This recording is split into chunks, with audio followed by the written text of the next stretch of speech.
establecer las bases diagnósticas y terapéuticas de dichas causas, identificar los diagnósticos diferenciales más importantes entre estas patologías y proponer medidas a seguir en la práctica médica con respecto a estas patologías.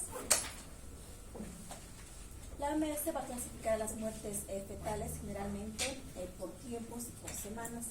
La muerte fetal temprana, que va a ser antes de las 20 semanas, la muerte fetal intermedia entre las 20 y 28 semanas y la muerte fetal tardía después de las 28 semanas. El peso va a determinar la viabilidad del feto, por lo que se habla de un aborto cuando el feto va a pesar menos a 500 gramos.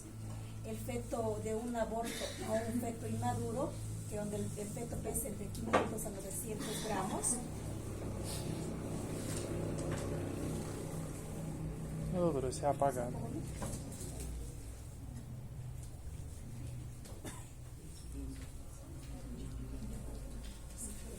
Y un feto prematuro, aquel que tenga un peso de 1.000 a 2.500 gramos. Importante para nosotros poder saber la edad gestacional y el peso fetal estimado aproximado para que lo consideremos como una amenaza de aborto o un aborto o un parto pretérmino. Entonces, tener en cuenta estos criterios que para que nosotros lo denominemos como un aborto, el feto debe pesar menor o igual a 500 gramos. Si pesa 501 ya es un parto pretérmino. Y eso vamos a ver. ¿Por qué? Porque es importante. Es importante legalmente también para nosotros porque en abortos que sean de 400 gramos, con fetos de 400 gramos, nosotros el producto lo vamos a desechar generalmente o le entregamos a la mamá, pero no se emite un certificado de óbito. Vamos a emitir un certificado de óbito fetal porque es un parto pretérmino, un parto pretérmino después de los 500 gramos. Y eso es importante para que ustedes sepan y tengamos conocimientos, porque muchas veces piden que para enterrar al bebé necesitamos un certificado de defunción de un óbito, y muchas mamás van con sus fetos de 200, 300 gramos, quieren enterrarlos, les van a pedir y van a pedirles a ustedes, ¿no? Entonces no podemos emitir eso. Nosotros entregamos recomendándoles que si lo van a enterrar, que sea en su casa o no sé para qué lo querrán, pero en la mayoría de los casos los desechamos a patología y se va y se degrada con todos los componentes contaminados. Entonces vamos a ir viendo nosotros estas características y vamos a ver, ahora vamos a enfocar lo que va a ser el aborto y las amenazas de aborto. El aborto, a veces muchos pacientes creen que cuando uno habla aborto va a ser un aborto inducido o un aborto provocado. El aborto tiene distintos componentes, puede ser un aborto ya sea espontáneo, puede ser un aborto legalmente aceptado, puede ser una amenaza de aborto, con todas las características que vamos a ir viendo de las amenazas de aborto. Para eso nosotros vamos a ver que tenemos una ley acá en Bolivia, es la ley 348, que son las mujeres libres de violencia, y está enfocando ahora una interrupción legal del embarazo acá en nuestro país.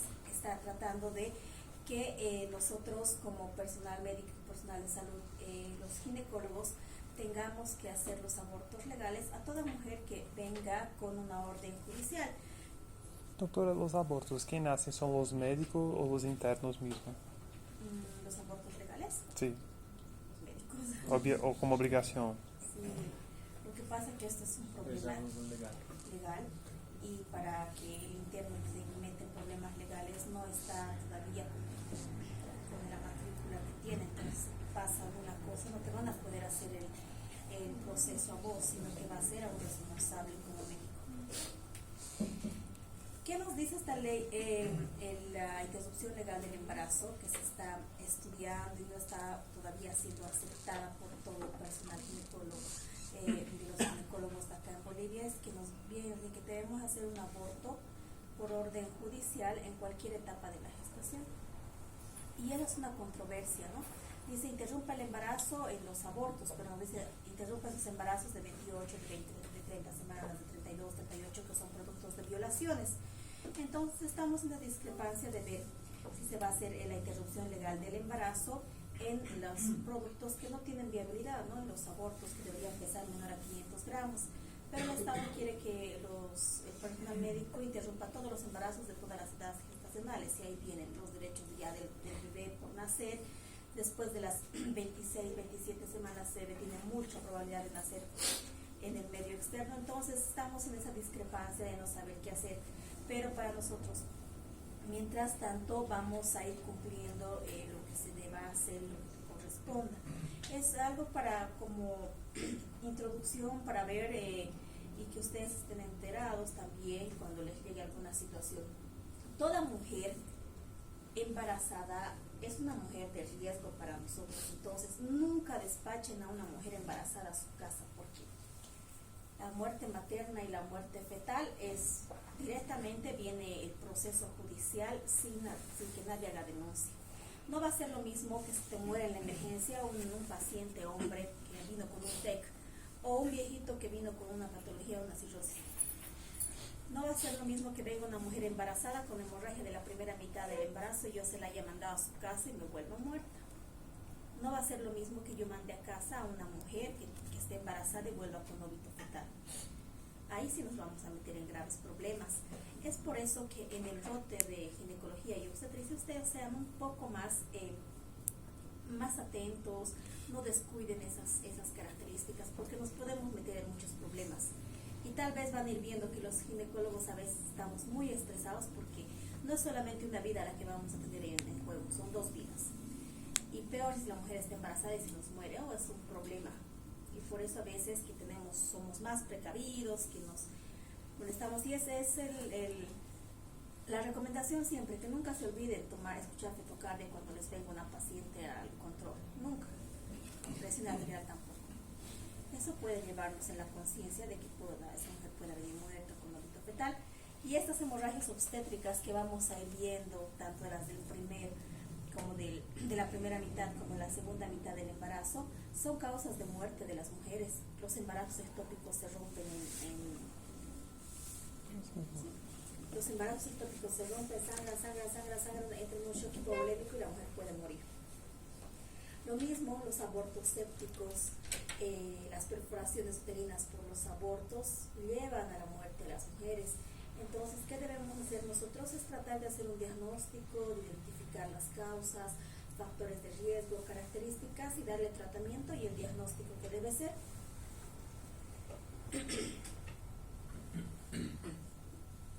Tenemos nosotros unas principales causas de aborto legal, que va a ser productos de violación, generalmente van al 100%, el peligro de muerte, conjuntas médicas, peligro de muerte de la madre, puede tener un porcentaje del 84%, que productos que tengan un grave daño de salud, eugenésicos, productos con otras causas van a tener menores porcentajes, pero lo que más nos llega son productos de violación, incestos, en personas adolescentes, en jovencitas que han sido violadas, ¿no?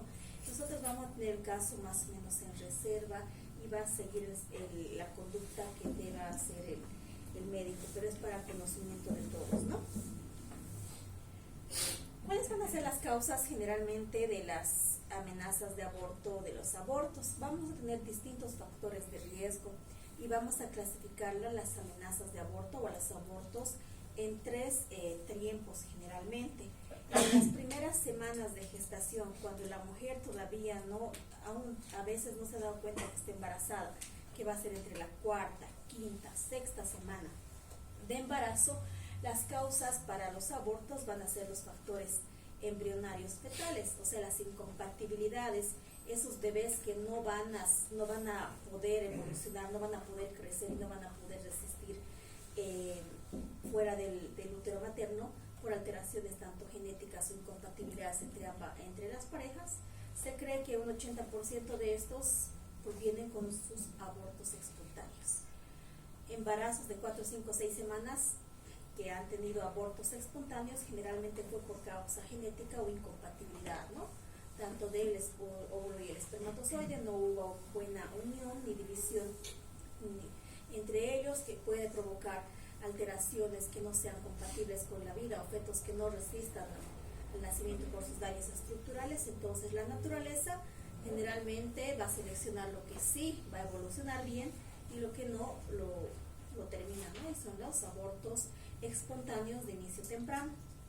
Después tenemos factores maternos que van a influenciar mucho en las amenazas de aborto o en los abortos.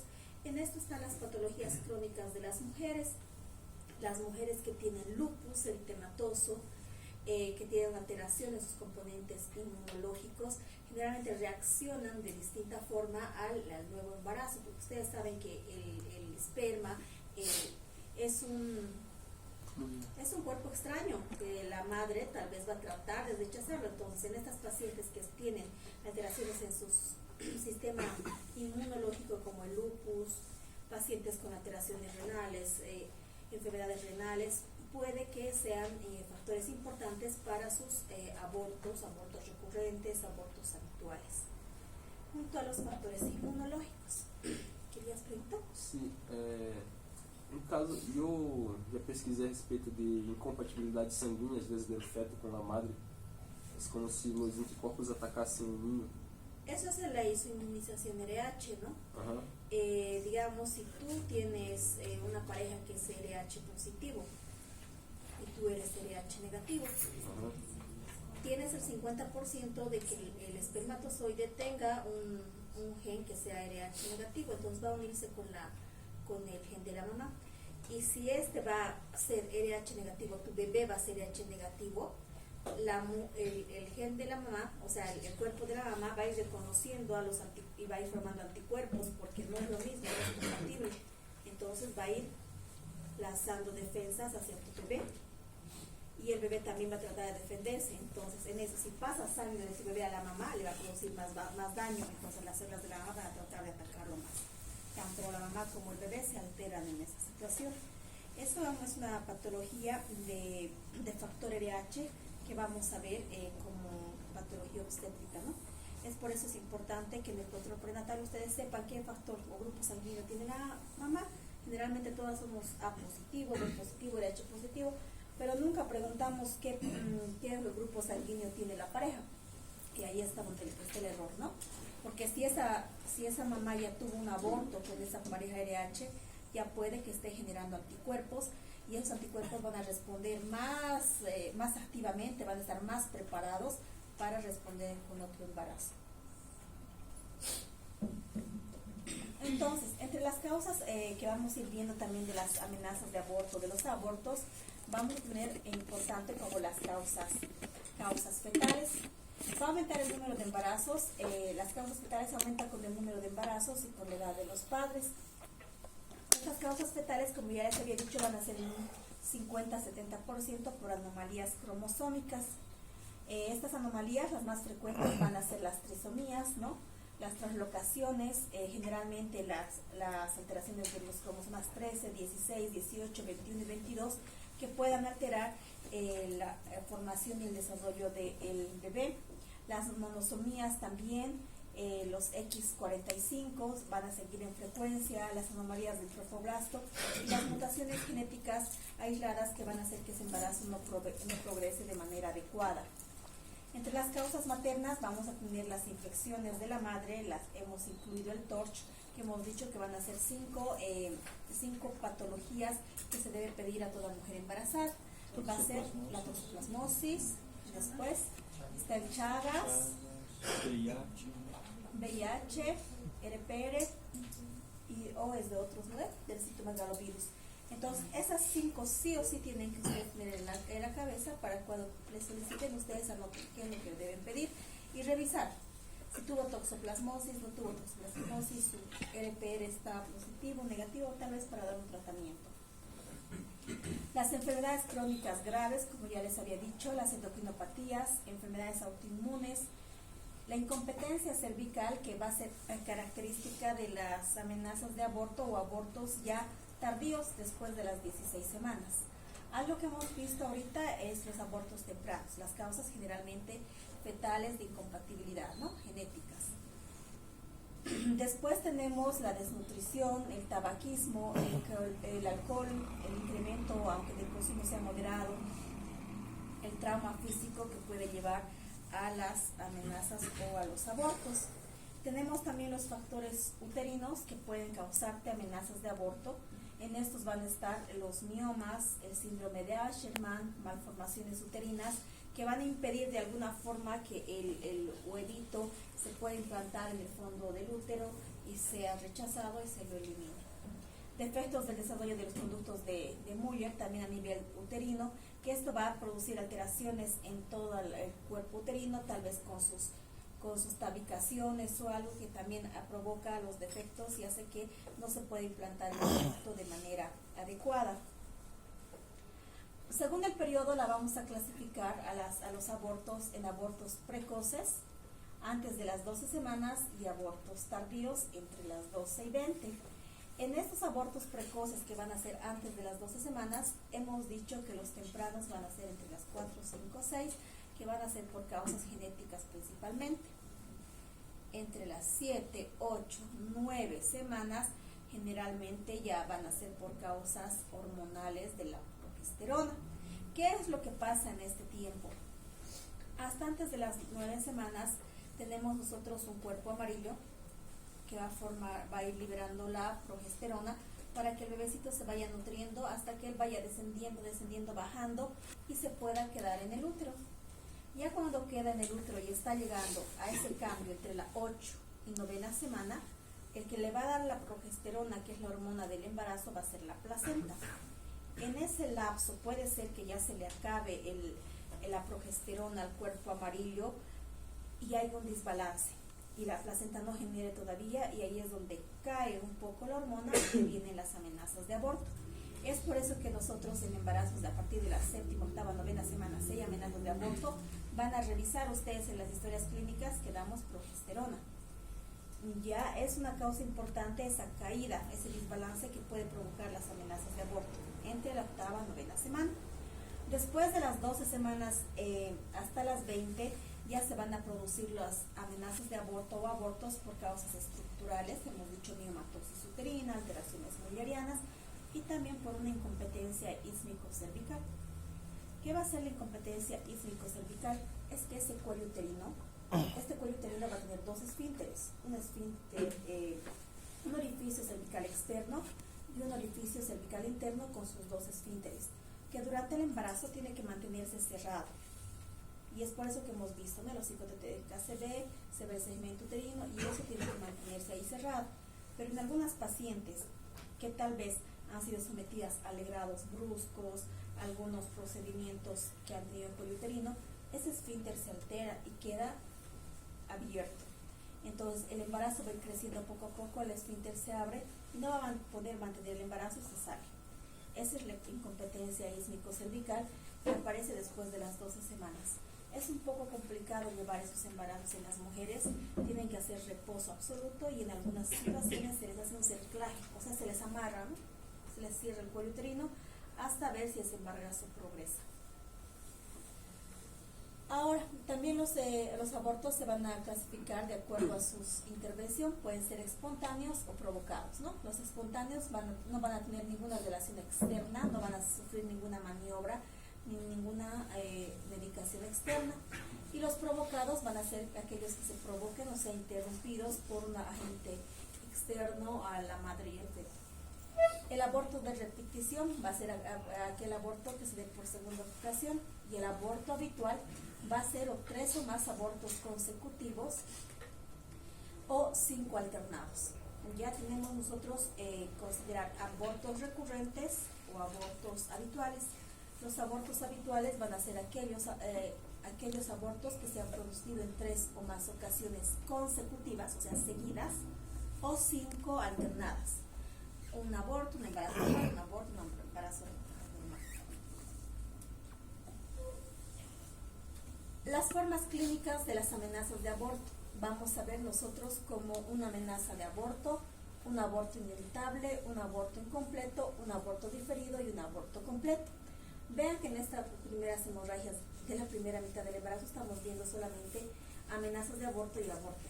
Y esas amenazas de aborto tienen varios subtipos, ¿no? Que va a ser una amenaza de aborto, no va a ser lo mismo que el aborto inevitable, que el aborto incompleto, que el aborto diferido y que el aborto completo. Entonces vamos a ir conociendo qué es la amenaza de aborto, qué es el aborto inevitable y lo demás. La amenaza de aborto va a ser aquellas manifestaciones clínicas que la mujer venga y tenga presentando sangrado, generalmente persistente. Después de sangrado transvaginal, ¿no? Va a tener sangrado transvaginal que se puede acompañar de dolor a nivel de hipogastrio. Nosotros vamos a realizar una ecografía y vamos a ver un saco gestacional bien formado y con una vitalidad presente.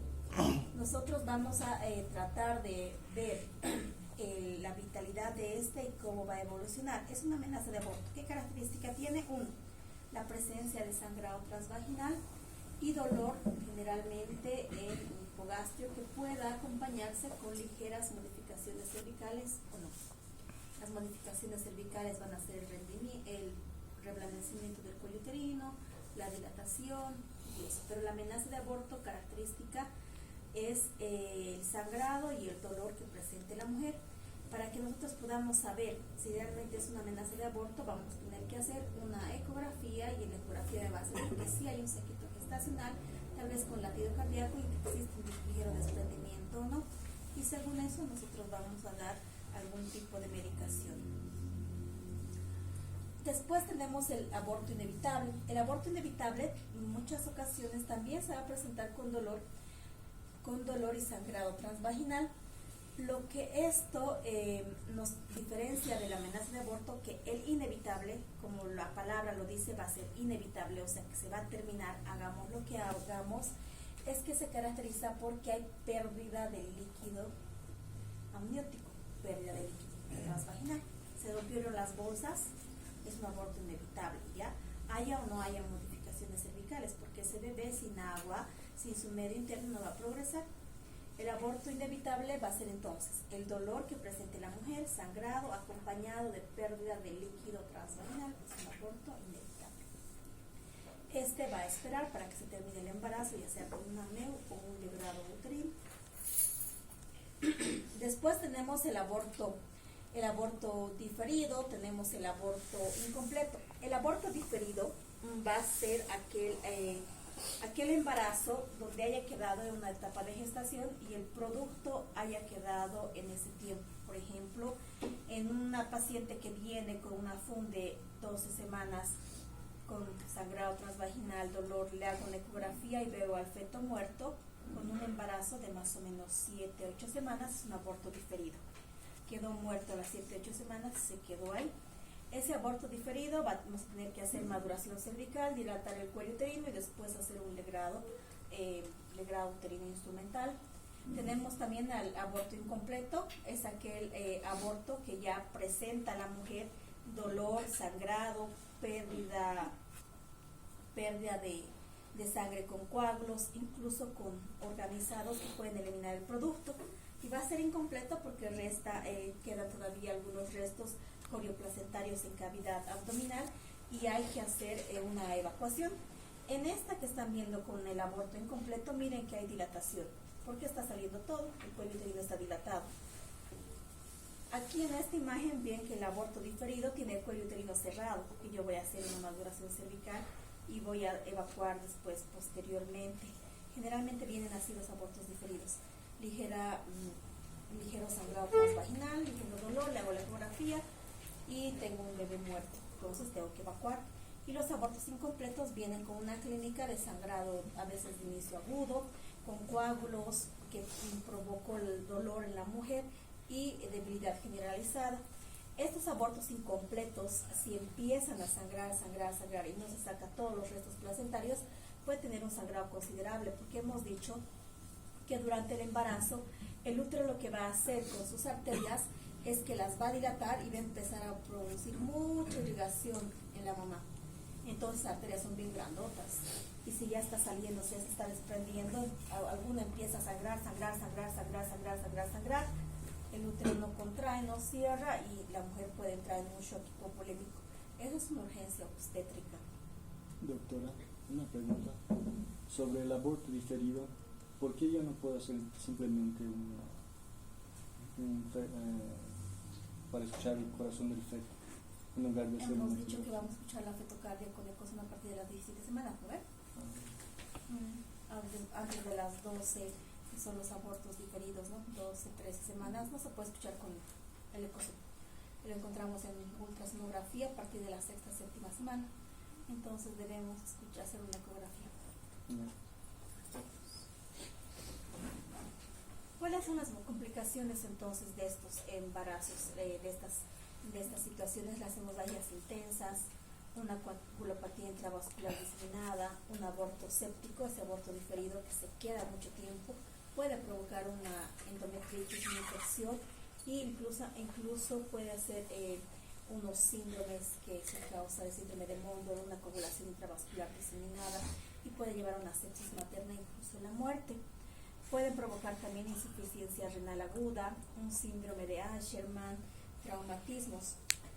¿Qué va a ser el síndrome de Asherman? El síndrome de Asherman es cuando yo realice el legrado. Tenemos una cureta que empieza a hacer, ¿no?, el procedimiento y raspar la pared endometrial para sacar los restos. Muchas veces al hacer este procedimiento se hace estas evacuaciones, y posteriormente, como yo he tocado el tejido endometrial, puede que salgan unas sinequias o unas telarañas que vienen de la pared del útero allá a este lado, y se quedan en el útero ahí todas enganchadas, y hace que posteriormente la mujer sea muy dificultoso que vuelva a embarazarse. Es por eso que a veces muchos ginecólogos recomiendan mejor hacer un AMEU, ¿no?, el AMEU, que es la aspiración manual endouterina, que va a aspirar del endometrio, pero no va a rasparlo, para tratar de evitar que se formen estas sinequias. Vamos a ir viendo poco a poco. Entonces, recordando, la clínica, dolor abdominal, sangrado transvaginal, unos datos de inestabilidad de hemodinámica en algunas pacientes, y si mi paciente tiene irritación peritoneal y especuloscopía, ya estoy pensando en una hemorragia del primer trimestre de urgencia obstétrica y un abdomen agudo. Eso podría ser un embarazo ectópico, que también es causa de una hemorragia de la primera mitad del embarazo. Ahora, vamos a recordar un poco lo que yo ya había visto. El aborto va a ser la interrupción del embarazo antes de las 22 semanas de gestación o antes de que el feto alcance 500 gramos de peso. Eso es considerado un aborto. Vamos a clasificarlo de acuerdo a su origen, ya espontáneo, inducido, provocado, de acuerdo a su edad gestacional, en el primer trimestre, segundo trimestre, temprano, en el primer trimestre y tardío. Después, según la clínica, vamos a ver si es una amenaza de aborto, un aborto incompleto, un aborto completo, un aborto inevitable, un aborto en devolución, un aborto diferido o un aborto séptico. Los factores de riesgo, los mismos que ya hemos visto: la edad materna mayor a 40 años, anomalías embrionarias, alteraciones cromosómicas. Alteraciones cromosómicas hemos dicho que son de causa temprana, ¿no?, del embarazo. Alteraciones uterinas, que van a ser ya causas más tardías. Enfermedades maternas y tóxicos externos, como ser el tabaco, el alcohol. Hay algunos fármacos que puedan ser tóxicos durante el embarazo. El diagnóstico, los criterios diagnósticos, generalmente va a ser con mucha ayuda con la ultrasonografía o la ecografía transvaginal. Ahora nosotros tenemos que ir viendo si van a ir cumpliendo los siguientes criterios. Hay embarazos que vienen con 8 semanas y nosotros todavía no vemos latido cardíaco. Tenemos que saber que el bebé, el corazoncito del bebé, generalmente va a empezar a latir a la 7ª semana de embarazo. Si ustedes no van a encontrar latido cardíaco a la 8ª semana o 9ª semana, es muy probable que ese embarazo no progrese y sea un embarazo anembrionado, que no se forme. Pero nosotros no podemos decirle eso a la mamá. Si viene una mamá con 8 o 9 semanas, le hacen la ecografía y no hay latido, no lo voy a decir, el embarazo no va a progresar. Lo que tenemos que hacer nosotros es un control posterior de unos 10 a 15 días y volver a hacer la ecografía. Si no volvió a salir el latido cardíaco, ese embarazo no va a progresar. Y para eso nosotros tenemos ciertos criterios.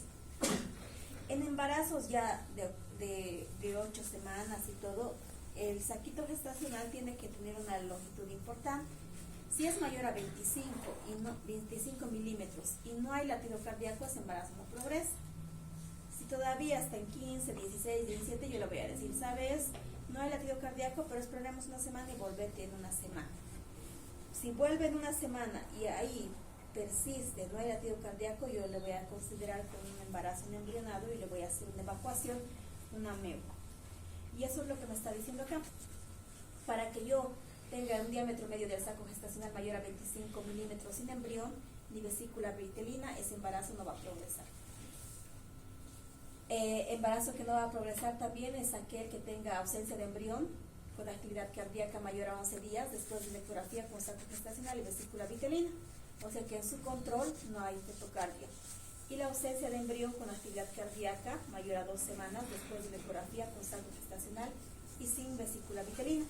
Ustedes, algunos que les guste la ecografía más o menos, van a tratar de ver siempre los exámenes complementarios, tanto de rayos X, de laboratorios y ecografías, porque las ecografías les van a orientar a los diagnósticos que hagamos. Entonces siempre vean las ecografías tanto abdominales, vean cómo se ve vesícula, qué te describe, qué no. Y en embarazos es lo mismo. Vean siempre la imagen, la fotito que tengan en la ecografía. Ahí tiene que haber un alito, una bolsita, y ahí tengo que tener un puntito que me va a hacer una vesícula vitelina. Si yo tengo ese puntito en un embarazo inicial, es muy probable que vaya muy bien. Pero si no hay ese puntito, esa vesícula vitelina, tal vez no se forme el embrión. Entonces, características ustedes van a ir viendo y conociendo poco a poco, más a los que les guste la parte de imágenes, ¿no? Pero siempre acostúmbrense, aunque al principio no veamos nada, agarren las ecografías y miren, a ver cómo se ve un útero y traten de ver el útero. A ver cómo se ven los quistes en los ovarios y vean los quistes en los ovarios. Ah, así había sido. Y mientras más vayan viendo, ustedes van a ir conociendo, identificando más. Estas cosas de diagnóstico como las ecografías, las resonancias y tantas cosas que están actualizando la medicina hace que nosotros hagamos diagnósticos más precisos y en algunas situaciones no erremos con las conductas que hagan los médicos. Entonces es bien importante y no va a haber diagnóstico para nosotros tal vez que no esté acompañado de algo laboratorial. Por ejemplo, abdómenes agudos, necesitan ustedes para el diagnóstico de apendicitis, ¿qué van a pedir? Hemograma, ahí vamos a tener sus alteraciones, sus leucocitosis, desviaciones a la izquierda. Después voy a tener sus rayos X, en ecografía, me va a sugerir muchas cosas aparte de la clínica para decir sí, es una apendicitis. Y lo mismo es en obstetricia. Entonces siempre vayan acompañados de todas estas cosas. Nosotros vamos a ver en las amenazas de aborto, en este caso son en los huevos anembrionados o en los misedabortos. Vamos a tener que hacer una dilatación del cuello uterino que le llamamos nosotros maduración cervical. Al cuello uterino lo llamamos cervix, entonces va a ser maduración cervical y eso van a escuchar. Vamos a hacer maduración cervical nosotros con altas dosis de misoprostol, generalmente 200, 400, 600, 4 tabletas de misoprostol. El misoprostol viene de 200 miligramos. Se utilizan de altas dosis para que dilate el cuello uterino, abra y yo pueda hacer la evacuación. Eso vamos a hacer antes de hacer el legrado o el AMEU, ¿no? En abortos diferidos, en huevos anembrionados.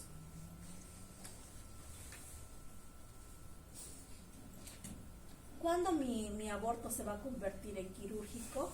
Cuando yo tenga alguna complicación, por ejemplo, una perforación uterina, una laceración cervical, un síndrome de Asherman, un incremento del riesgo de una enfermedad pélvica inflamatoria, una infertilidad y parto pretérmino en gestación posterior.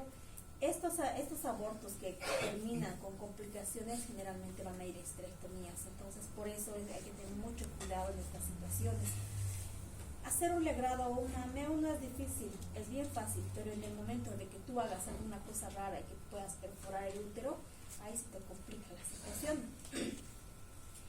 Entonces nosotros vamos a ir viendo estas situaciones para ver hasta dónde podemos llegar y qué tratamiento podemos dar y hasta qué momento identificar.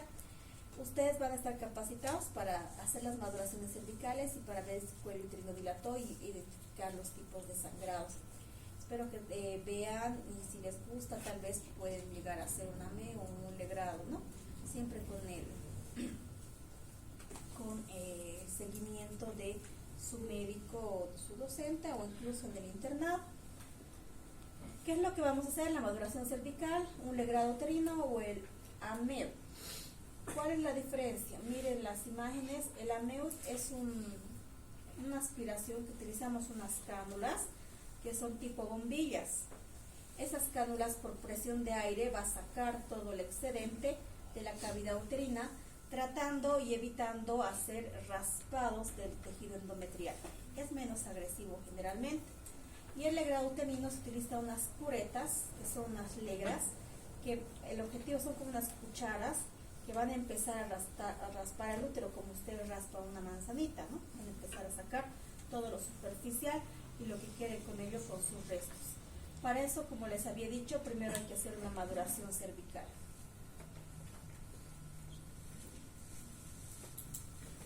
¿Cuáles van a ser las complicaciones de la primera mitad del embarazo?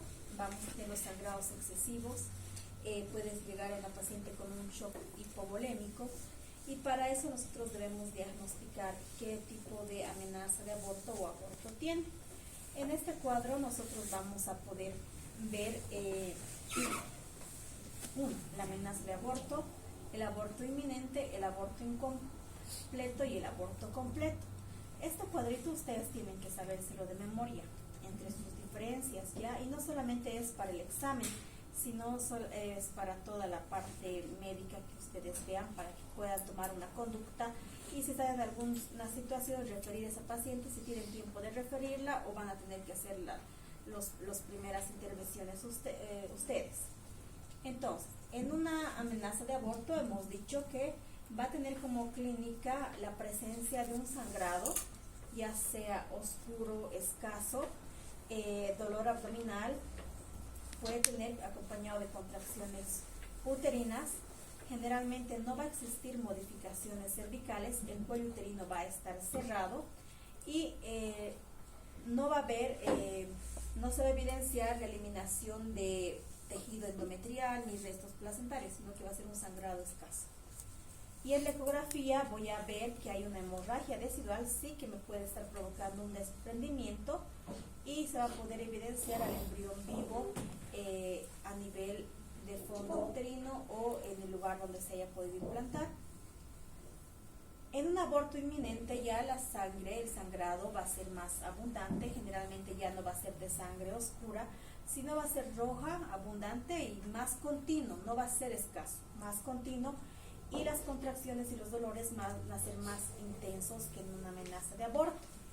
Las modificaciones cervicales, sí, un aborto inminente tiene un canal permeable y va a haber eliminación de estos ovulares o restos placentarios y va a haber una expulsión en curso. Ahora ustedes están viendo ahí un aborto inminente y hemos visto anteriormente un aborto inevitable. ¿Cuál creen que es la diferencia? Porque inminente es una cosa y inevitable es otra. Inevitable hemos dicho que va a tener también dolor, sangrado y va a tener la bolsa rota. Puede no tenga modificaciones cervicales.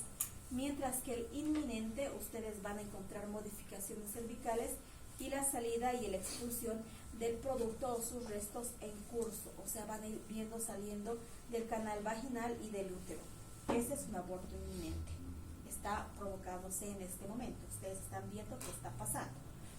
Y el inevitable, característico por romperse la bolsa, sangrado y puede que no haya aún modificaciones cervicales y después puede iniciar.